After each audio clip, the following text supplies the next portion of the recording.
और जी हाँ, यहाँ पर आपको अफसोसनाक खबर से आगाह करते चलें। कराची में शाह फैसल कॉलोनी में पेट्रोल और टायरों की दुकान में ज़ोरदार धमाका हुआ है। जी हाँ, आपको हम खबर से आगाह कर रहे हैं।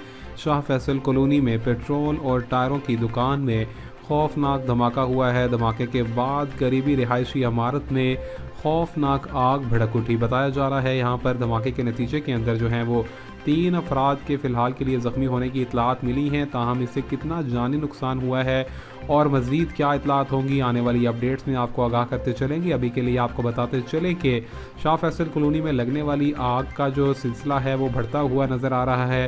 पेट्रोल और टायरों की दुकान के अंदर जो है पेट्रोल को किसी चीज़ की वजह से आग लग जाने की वजह से ये तमाम तर धमाका जो है वो ज़ोर ज़ोर से दूर तक जो सुनाई दिया, जिसके नतीजे में लोगों के अंदर खौफ का एक जो है वो सिलसिला तारी हो गया, जिसके बाद अब धमाके के बाद रिहायशी इमारत में भी आग भड़कती हुई नज़र आ रही है।